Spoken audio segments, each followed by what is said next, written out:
So the science is clear. Without urgent and effective and equitable action on both mitigation, reducing our emissions, and on adaptation, protecting people and planet, then climate change is threatening ecosystems, biodiversity, livelihoods, health, and the well-being of current and future generations. I think that this next slide, if I, for some reason, suddenly can't move the slides on, here we go, is actually the first time that we've ever included realistic images of people, especially babies and children, in a figure in an IPCC report. This figure from our synthesis report in 2023, SPM1 Panel C, stresses the extent to which children will experience a hotter and very different world depending on the choices we make now and into the near term. But how different and how dangerous might that world be, particularly for children? This is a question that's frequently asked. And in the response, the IPCC argues that if we don't take immediate action, children who were aged 10 or younger in 2020 are projected to experience a nearly four-fold increase in exposure to extreme events over their lifetimes under 1.5 degrees of warming, and a five-fold increase under 3 degrees.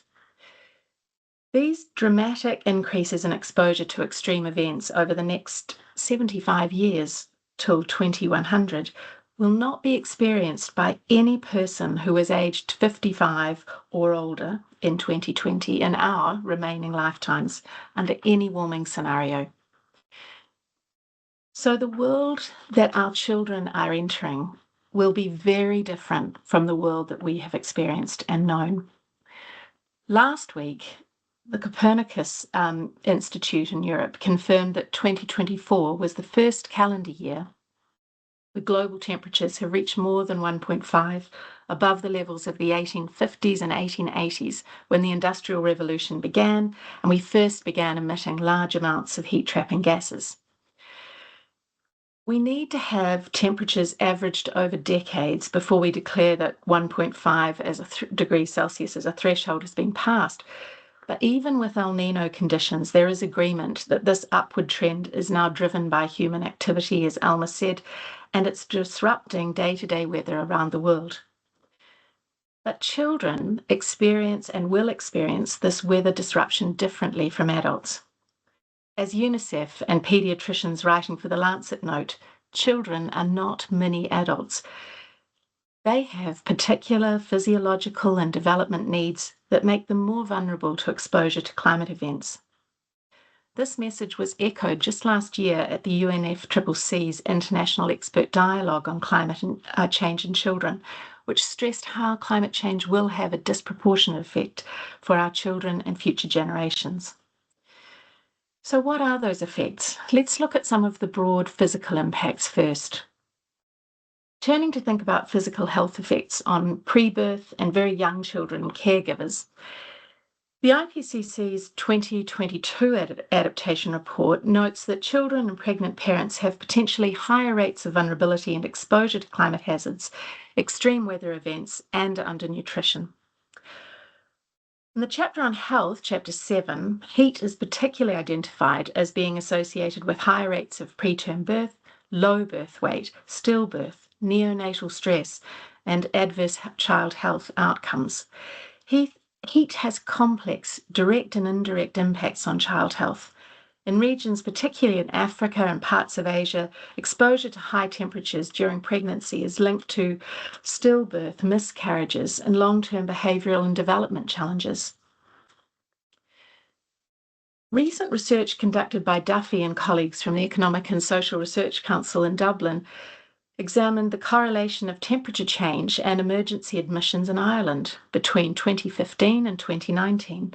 And they noted warmer temperatures, at warmer temperatures, certain health conditions are exacerbated, especially for children, such as circulatory, respiratory, and infectious diseases. They observed that at 22 to 25 degrees Celsius, there was a 12.2% higher rate of emergency hospitalizations for children in Ireland under the age of 14 when compared to when the temperature is around 10 to 13 degrees Celsius. And that was higher than any other age group. Duffy and colleagues and other studies from Ireland have also noted the impact of flooding on health structures, hindering staff and patients and supplies from reaching health facilities. And flooding even disrupts parental health and breastfeeding. These kind of local insights resonate with the wider findings of the IPCC's extreme weather events on the effect of parental care, access to pediatric care, and unattended deliveries. But it's not just in these areas of health. Climate impacts are also experiencing access to safe water and access to food security. Water is a huge debate here in our community where I live, both the quality of water and the experience of drought. But we know that for half the world's population, they are currently experiencing severe water scarcity for at least part of the year now due to climate and non-climatic drivers. And there's high confidence that these experiences are felt disproportionately by children, women, and the disabled. Because lack of access to fresh water and quality water spreads diseases from diarrhea to other non-communicable diseases. And climate impacts are also affecting the quality and the quantity of food. They're contributing to undernutrition and stunting for children, particularly in rural Africa, and for opportunities for basic things like outdoor play. This figure in the synthesis reports highlights the way that slow compounding and cascading effects of extreme heat on rural communities also impacts maternal malnutrition and children's undernutrition.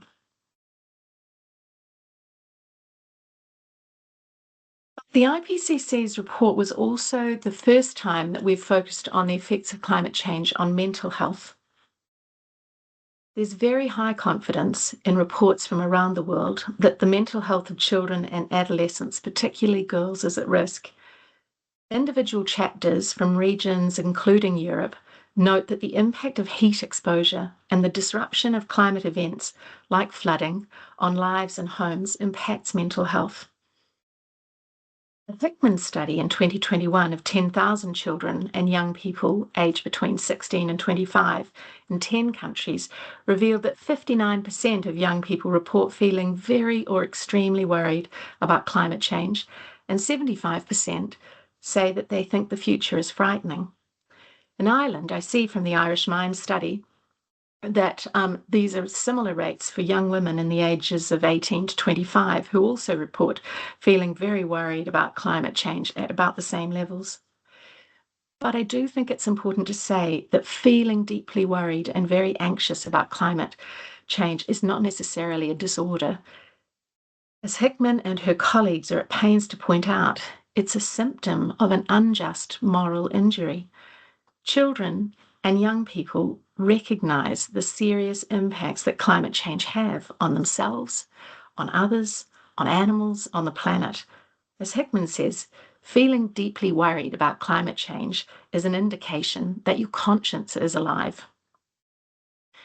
The Hickman study is also a very important reminder that young people's anxiety can be reduced dramatically when governments do something useful and meaningful action. In Europe, as elsewhere, the impact of serious flooding can be extremely traumatic, disrupting housing, schooling, family income and relationships, and friendship networks for children and their sense of safety. But there are many nuances to the study of mental health. For example, a small focus group in Ireland by UNICEF in 2023 suggests that it's Irish children in rural areas who report being more aware of climate impacts that they see than their urban peers, but feel that they don't necessarily have access to the support and resources they need. Now, turning from the impact of climate on health to education, the relationship of education between of climate and education is stressed throughout the report were extreme weather events, including hurricanes, flooding, fire, have affected children's attendance and affected particularly children in marginalised and Indigenous communities. Even the loss of permafrost is documented as impacting children's travel to school in the Yukon. The two girls that we see in this picture were students who spoke at an IPCC meeting back in 2018 in Botswana. They just happened to say after the meeting that their schooling was affected by water shortages. During droughts of that year, when water supplies were reduced, they had to stop their school early. And then when it did rain, it was much heavier, compounding disruption of transport and taking out a bridge towards the school. In temperate climates, we're also seeing climate impacts on education. In New Zealand, for example, a school in the far north that we've been working with was interrupted over 7 times until flood defences were built. But those physical defences around the world are often only a temporary reprieve. And in this case, children in that rural community still have to walk a long way on poorly sealed, muddy roads to meet the rural school bus. And their parents are very anxious about them attending in flooding. It's often easier to feel safe staying at home where you can snuggle under blankets because our homes are poorly insulated, which is adding also to rheumatic fever and other illnesses. In other communities where I'm working, parents are often working long shifts, and without regular, affordable, safe bus routes, children simply don't have ways to get to school in heavy rain. Much research here in the global north emphasises that disruption to education from these long-term shifts in climate are most pronounced amongst financially disadvantaged communities, where it's badly affecting children's attendance and access to school. Overall, the impact of climate change is felt most severely amongst children in hotspots of high vulnerability and exposure to risk, particularly in Africa, Asia, South and Latin America, the small island states close to me, and the Arctic. But we see around the world that planning is happening. There is action, but it is not happening fast enough, and there are still gaps in delivering what's needed. In particular, we notice that children and young people are not included in the development of national adaptation plans. UNICEF internationally is about to produce some guidelines for countries to think about how to include adaptation, children's voices in adaptation, but they have also just released a guideline on how to include children and young people's thinking when you're determining your national contributions or contribution to the Paris Climate Agreement. In summary, we see that around the world, the impacts of climate change on physical and mental health, education, play, and well-being are already challenging child rights and the ability to live flourishing lives. In 2023, the UN Committee on the Rights of the Child issued new guidance and called for governments to take action to protect children in the climate crisis. Now, they noted that states are responsible for protecting child rights from immediate harm and for foreseeable violations of their rights in the future. They underlined that states can be held accountable not only for environmental harm that occurs within their country or borders, but also for the harm that we're creating to distant others. Now, this shouldn't be surprising and isn't for Ireland because of the terrific work in Ireland of Professors Daly and Lundy, who have been following the way in which climate change is undermining child rights. And we can expect climate change to hamper achieving the strategic vision that is so beautifully laid out in Young Ireland, which calls for all children to be active and healthy, achieve their full potential in learning and development, to feel safe and protected from harm, to have economic security and opportunity, and to feel connected, respected, and able to contribute to their world. So, what can we do? What are some of the policy actions that we can take? And in particular, how and why can we involve children? Around the world, many countries are asking the same questions. The IPCC reports have highlighted that children and young people and their mass movements are already making a difference to many of the decisions that we see. But when young people are demanding system change, what does that actually look like? Well, in our synthesis report, we've said that the global mass movements that we've seen of students from Fridays to the Future and other forms of Indigenous and gender and civil rights protests have emerged as catalysing agents, particularly in the global north, but they've built on these prior movements of Indigenous people and human rights, and they are raising awareness. And in some cases, we're starting to see their influence on the outcome and ambition of climate governance. Making noise does matter, and keeping that noise going matters. But it's a very difficult time to be talking about climate. In both your country and mine and many others around the world, there are many pressing immediate concerns for governments: the cost of living, housing affordability, growing political polarisation, and our ageing democracies. But long-term thinking is possible. And as Emma pointed out, Ireland is in a very strong position and really leads the world in this. I find it so encouraging that the 2021 study by the EPA indicated a staggering 91% of Irish people report that climate change matters to them, and that they're very worried about extreme events, including storms and rising sea level. And that 2 out of 3 people talk about climate change with others. And I want to come back to why that's so important. It's also really impressive that 95% of the Irish that were surveyed said that they agree that future generations will be harmed a great deal or a moderate amount, and that 3 out of 4 think that taking action will improve Ireland's quality of life. So we're in a strong position. And I was also very grateful for Ireland's support about the Declaration of Future Generations, which the UN passed in September last year.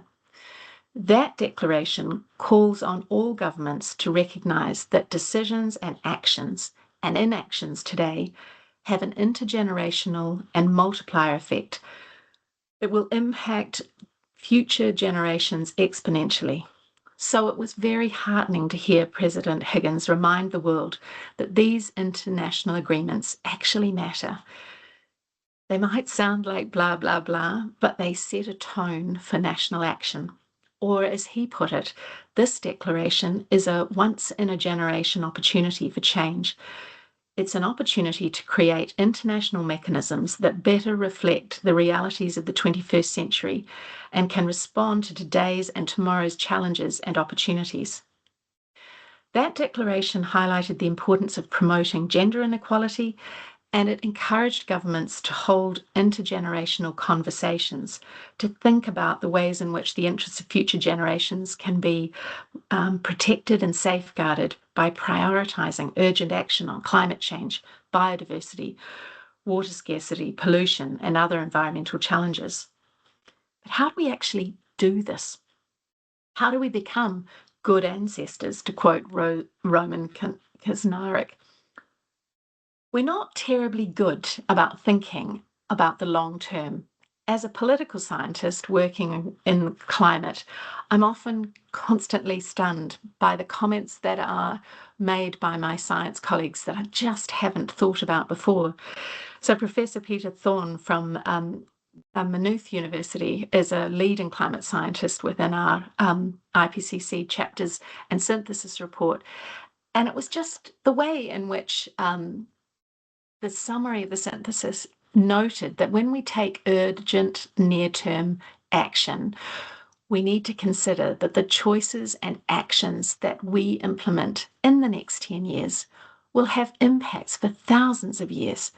And I remember saying to Peter that I just hadn't thought about the thousands of years of effect of the kinds of actions that we're taking. Even though I sort of know it, for some reason, it's just the effect of that. Now, Roman Krasnick says there's a way that we can start expanding our ability to think forward, and he encourages us to engage in a mind experiment. Just think for a moment about a child you care about, somebody that you love who's quite young or know. And imagine that child has lived to 90, and they are now holding a newborn or a young child, and they are thinking about all the needs that that child will require to grow and flourish in their lifetime till they're 90. Suddenly, within two people, we're thinking across 2 centuries. Now, if we can do it, how do we get politicians and governments to think in that long term? This is a question that is a focus also tomorrow night for the Irish Royal Society. A colleague, Thomas Hale from Oxford University, and others will be thinking about how do we engage in long-term thinking? Well, one of the things is to think about ways in which we can build what we call commitment devices or anchoring devices and engage children and young people in those processes. So, what are commitment devices? Well, they're things like constitutional requirements or agencies that have independent monitoring or foresight roles, like the EPA or climate commissions. They're future generations commissions, which I understand Ireland, like my country, has been debating whether or not to introduce. They can also be regulations and legislation, like the Climate Action Act. But normally, these legislation and commitment devices, while they anchor us, they are stronger when they are enabled by civic and cultural norms. When we, as citizens, support the ideas behind them and when we are engaged in them, governments come and go and will change. Populations can maintain that drive to make sure that long-term change stays at the forefront. And this is extremely difficult as our voting population ages. So here in New Zealand and in the UK and elsewhere, there are many debates about lowering the voting age as well, at least to 16, to ensure that we're starting to formally engage young people in decision making. In the IPCC, we've thought about ways in which involving young people directly in making decisions that these commitment devices have promoted, and the way in which this has a really positive effect in terms of actually educating families and parents as well. So participation with children and youth needs effective and equitable engagement processes. It can be adapted nationally and locally. But Ireland doesn't need lessons in this because Ireland already has the fabulous work of Laura Lundy and others. And I'm just putting up her checklist for participation about thinking about giving children not only voice, but making sure that they've got space and influence and opportunity and that people are listening and responding. If you're taking young people's time, you need to make sure that this is an authentic and credible and accountable way in which you're consulting. Here in New Zealand, a project that we're working on with my colleagues in communities of the Pacific diaspora here in Christchurch, we're building on models of participation that build from cultural strength-based approaches, which I think also resonate with Ireland, where again, the Irish Mind and other studies by the Irish youth councils have shown how engaged young people in Ireland are, proportionately much higher than many other countries in Europe, in groups and activities and teams. But what the Pacific engagement models are teaching us is about this concept of levar. To levar means attending to relationships, attending to the space between us and our relationships with each other. And they remind us, as Youth Commissioner Josiah Tuamalale, who I work with, and my colleague, Dr. Helena Cook, that this concept of levar, which is a Samoan word but widely shared across the Pacific, reminds us that for effective participation for young people, we need to make sure that our processes have absolute inclusion, which means that they begin with sufficient resources. They are clear and mutually agreed processes which are clearly communicated often. So everyone knows why we're there, what we're going to do, that it's worth doing. Secondly, it requires radical acceptance, which means that we ensure that everyone who's working with young people has appropriate training and a shared sense of values and purpose. You know, when you're participating in something where it's a half attempt, really, there's not that deep contribution to expect a shared sense of authentic and respectful engagement.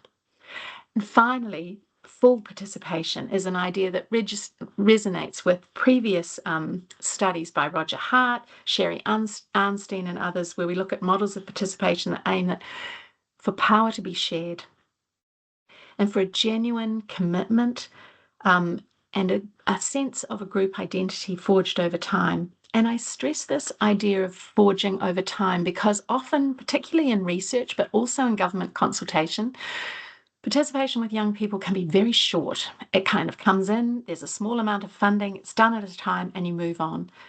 You're actually dealing with communities. You need, as Levi and the teams remind us from the Pacific, to build those relationships and sustain those relationships over time, stay in place, support communities over long periods of time. And that's both an ethical stance as well as a professional one. These principles of engagement work well in rural communities, but they also work well in cities. And I just want to focus for a moment on cities, because cities are where children live. By 2050, 70% of the world's children will live in urban areas, and many of them will be living in informal settlements. Children and future generations are more likely to be exposed and vulnerable to climate change and the risks of flooding, heat stress, and coastal inundation, water scarcity, poverty, and hunger as they are experienced in their urban communities. But urban places are also sites for solutions. The global urban share of greenhouse gas emissions has increased from 2015, when it was about 62% of world greenhouse gases, to about 67 to 72%. So that means that the decisions and the actions we take in cities really makes a difference. It also means that children and young people's lifestyles, the choices and the ways that we support them, can also create low carbon flourishing. In a study that I've been working on, which has included a range of cities across the world, 7 of them, we've been seeing the difference that communities make by supporting children and engaging with children in that decision process. Much of what's already happening on the ground in many cities, particularly in Ireland, is beginning to move towards what we call climate resilient development. It sounds like horrendous jargon, but it means doing two things together. It means both mitigating, cutting greenhouse gases, and protecting people. So thinking about the way in which you're using your green space, the way in which you're using active public transport, but also making those decisions in just and fair ways requires engaging with young people, women, Indigenous and local communities, ethnic minorities, to make sure that they are heard and feel that those processes and decision making is fair and transparent. And in that process, we're also finding that decisions stick because they become more locally appropriate and socially acceptable when people feel, even if they don't entirely agree with the whole decision, they feel, well, I had a say, I think the process was fair. It may take longer to take people with you, and we're under enormous pressure to always think we have to do things fast. But the lessons of democracy remind us that taking people with us matters enormously. And in the study that I lead with my colleagues at the University of Surrey and our research partners from around the world, we've seen where cities are able to work with their communities, engaging children and young people, their progress is actually, over the long term, much stronger. Sometimes we have to go slower to make deeper, bigger change. But enough of thinking about policy for a moment. About the last 10 minutes, and then we can open it up for a discussion, I'd like to first talk about some of the implications of climate change teaching in education, and then these difficult questions for politics that we are starting to face as we think about engaging with children and young people. So first, in education, many countries are grappling with how we develop an appropriate educational curriculum which can deal with climate change. Tackling climate change is often a very fraught topic for teachers. Studies in Ireland and New Zealand show that teachers can feel vulnerable and anxious. They can feel very isolated. Climate change education can often be siloed. For example, it's taught only in the science classes. And it's also very difficult to talk about what's driving climate, which are these very challenging political and economic choices that we make. But those are the things young people often really want to talk about. So what I want to discuss is something that I learnt when I was thinking about citizenship education and interviewing large numbers of children, both in 2012 and here in New Zealand, and then again after the school strikes in 2021. And some of the lessons of that for thinking about how we develop our education programs. So what I was first interested in understanding is, if our carbon footprint is the effect that we have on our environment, how do children and young people think about their citizenship, their social handprint, the actions they can take? How do they think about their agency, their ability to imagine and affect change? How do they think about justice, environment? How do they think about how we should make decisions? And what's their imagination for political change? I wasn't expecting to think so much about climate change in what began as a study about how children think about citizenship. But the first surprise that I had was that in interviewing and working with large numbers of children, a significant group of children actually didn't see themselves as being active and engaged citizens or being able to. I would describe their handprint as a model of fears. They experienced frustrated agency, where they felt that they didn't have an opportunity to influence decisions. Adults refused to listen to them. They were experiencing bullying or domestic violence, or the shame of poverty was holding them back from engagement. They tended to experience exclusion from places, not inclusion in public life.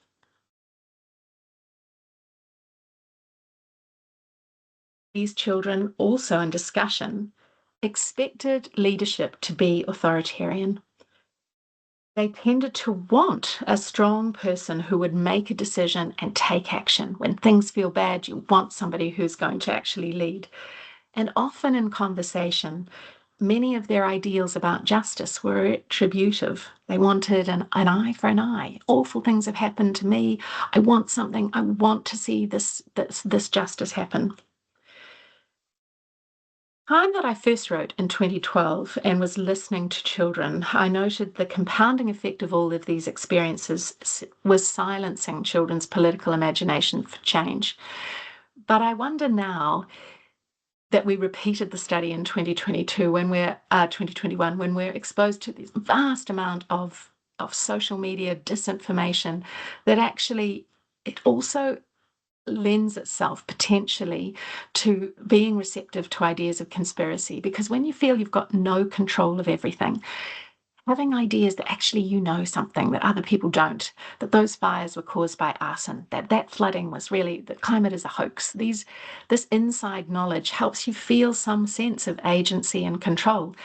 In many ways, it's a very understandable reaction to a very difficult, out of control situation that you find yourself in. Luckily, not all children felt like this. So a very large number of children had what I would call a smart handprint of environmental citizenship. They have been encouraged and saw themselves as citizens who practice self-help and self-reliance. They feel that they should be able to take action, and they are encouraged to see themselves as active and engaged individuals. And where do they engage? Where's their place in the world? How do they see where they belong? Well, they're encouraged to see themselves participating in markets, inventing new products, or being ethical consumers, or if you can't be an ethical consumer, just shop till you drop, just engage in that economic world. These smart young citizens felt it was important that they engaged in decision-making through voting. They also were encouraged to think about the Rawlsian approach to justice, this universal idea that people hold equal rights. And these are important ideas for how we develop everything from classroom contracts of how we behave to economic contracts. All of this compounding effect of how we see ourselves as smart citizens leads to a political expectation, as the wonderful Tim O'Riordan would call it, of techno-transformation, that we make change in the world through technology and innovation. Now, don't get me wrong, we desperately need individuals who will take responsible action. And we also desperately need new and innovative technology that will help us. But the smart citizenship model is quite thin in that it leaves unasked and unanswered these questions of justice, the questions of what are the social and economic drivers of climate change. So what was interesting for me was that within New Zealand, and in I also imagine, thinking about the group studies and work, that this would resonate in Ireland, there were a significant number of young people who see their citizenship as a social experience. I call it the seeds of ecological citizenship. But they are encouraged to see themselves as taking action with others. Bottom lower picture is of our students here at the University of Canterbury after the earthquakes a decade ago, which devastated my city. And they worked collectively to restore and help the community recover. That spontaneous collective volunteering doesn't come out of nowhere. In this case, many of these students belong to theatre groups and organisations that had been disrupted after the earthquakes, and they wanted to take collective action. That sense of belonging with others is an important way in which we can build self-esteem and well-being. And knowing how to work with others is a really important skill that we need, particularly as we face these complex problems. Young people also had an embedded sense of their environment in this seeds model of citizenship. So yes, they understood the environmental science, but they also had a deep sense of attachment to local places. Now, for Māori, that's Indigenous communities here in New Zealand, that's described as turanga waiwai, or a place to stand. It's a very deep sense of being attached holistically to the world around you, that you have whakapapa, you have relationships with the environment, the history that's gone in the past and what will come before. But for many children, just feeling that there is a place that they love, that they can care for, that is somewhere that they go to often, was an important feature of this kind of seeds model. And it adds a depth and a joy. It's good for mental health, and it's a supportive experience. In this model of citizenship, children were also learning about what Amartya Sen would call embedded justice, where they have this innate sense of fairness, but they're trying to figure out solutions to the difficult situations that we find ourselves in now. So unlike rules, we can't imagine a perfect world. We set up a contract and we all agree. Many children recognize that we have historical and family and different experiences that put ourselves in different situations. We've inherited in the climate historical injustices, and we need to think about those justice issues differently. We can't ignore the past. As C.S. Lewis says, you can't change and go back to the beginning, but you can start where you are and change the ending. So that sense of how we start where we are and figure out what's fair for an ending or for going forward is extremely important.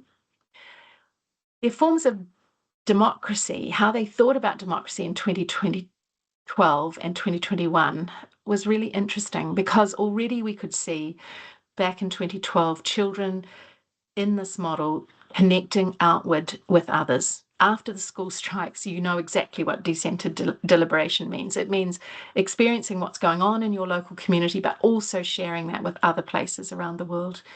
And that encourages a strong sense of self-transcendence as well. So that a vision for politics is and for political change is a sense of being part of something that's bigger than yourself. And and that can be supported by being in places that you love, by being with people and a sense of history of time that has affected change. It can come from your own sense of spirituality, your own tribal history, your cultural identity. It is that sense that it is not you alone that's making this change. And so, for many reasons, it's the seeds of ecological citizenship that I would like to encourage us to nurture. We need smart citizens, but we also need to support students and their teachers over time to feel part of something bigger than themselves. So, last but not least, I want to turn to this question of why our new political circumstances mean that we need to support children and young people, not only including them in our decisions, but protecting their right to dissent from our decisions. Traditionally, our focus has been on encouraging youth inclusion, but with my colleagues, Karen O'Brien and Aline Salbo from the University of Oslo, we've been considering why and how it's important that we protect the rights of children to dissent from the decisions that are made by others, which are threatening them materially and existentially. This is a new challenge for governments, for democratic theorists, for activists, and for citizens. It's not just about how we include young people, but how we protect their right to dissent from prevailing norms and lifestyles and actions that are perpetuating business as usual, the far-reaching, long-lasting, and in some cases irreversible global impacts that we're creating. Oops, and I seem to have, for some reason, missed the slide that I wanted, so I will just talk to it before I conclude. So, in our research, before the school strikes, we noticed that there are 3 ways that young people are expressing their dissent against the status quo, or what we call taken for granted logics about just accepting unsustainable futures and using fossil fuels and just making decisions that support vested interests. We developed a typology of dissent, which we called dutiful, disruptive, and dangerous dissent. Importantly, the terms are not based on the motivations or the intentions of young people who are activists. When we talk about dangerous dissent, we're not meaning violent eco-terrorism. We're reflecting on the way in which the activism of young people can be seen as a serious threat to those who currently hold political power and are benefiting from the status quo. Dissent has a long history in political thought and environmental movements throughout the world. Henry Thoreau drew an example of his own resistance to the laws of slavery when he developed the famous quote where he argued that perpetuating an injustice is not acceptable. And he encouraged citizens to follow their own conscience by doing what was right, even if that required breaking the law. Historically, political dissent has often been associated with conscience and the responsibility to withhold consent. Now, dutiful dissent represents the kinds of cases where young people are engaged in the kinds of institutional opportunities that we've created to hear their voices. They join activities. So they might take part in writing submissions, they might join a youth council, they might respond to Pope Francis's call for practicing ecological citizenship. They might be like environmental sciences and engage in science and research. This dutiful dissent is very important. It promotes alternative responses to climate change. It holds space for other ideas and other ways of living. While it seldom disrupts the underlying causes of climate change, by its very nature, dutiful dissent isn't just pandering to the status quo. It's an important way in which young people are using the opportunity of windows within current structures to push for change and to make the need for change visible.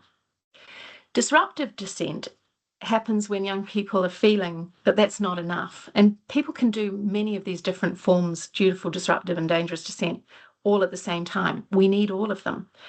The disruptive dissent is when they think about the kinds of activism that is needed to highlight the way in which our everyday systems are perpetuating inequality and perpetuating constant fossil fuel use.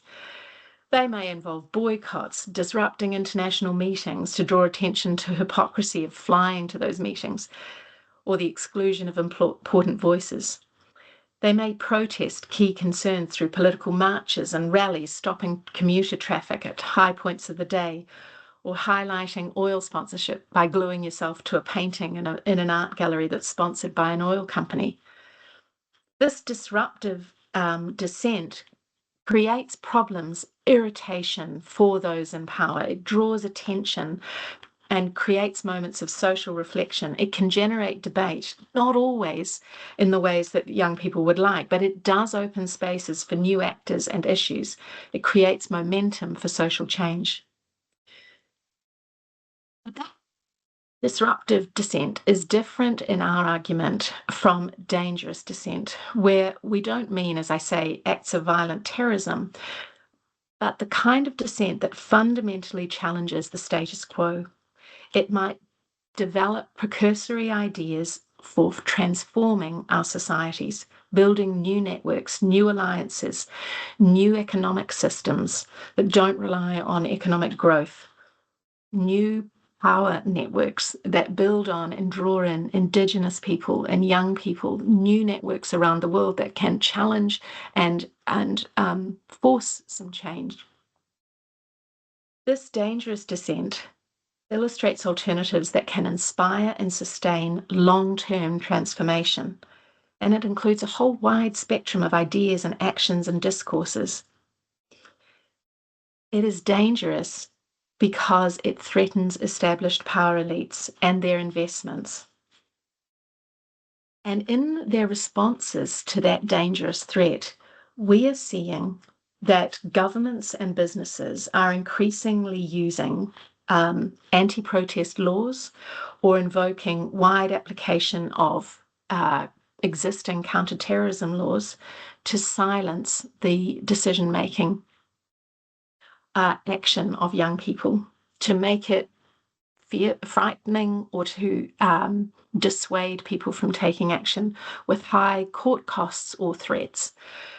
For all of these reasons, we were very pleased by the most recent decision by the Council of Europe in October last year that protects the rights of children to exercise their dissent.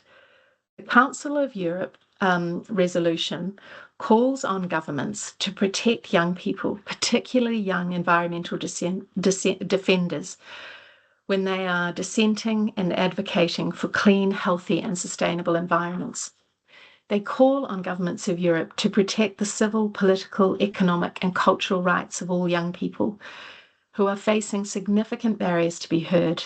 They are emphasizing the need for accessible consultation platforms and access to education and climate justice. This recommendation is extremely uncomfortable. The discussion is extremely uncomfortable, but it is extremely important for our health of our democracies. These are not comfortable conversations, and I would like to thank the Irish EPA for leading the way in opening up these difficult national dialogues in such an inclusive manner. It creates this space for radical hope when we can actually talk with each other. And this kind of conversation is so important for the future, as Ngāi Tahu, the Māori tribal authority here in the South Island, where I am in New Zealand, says, this matters mō tātou e mō ka uri a muri ake nei. It matters for us and our children after us. Slam lat, goro mea goth. Thank you.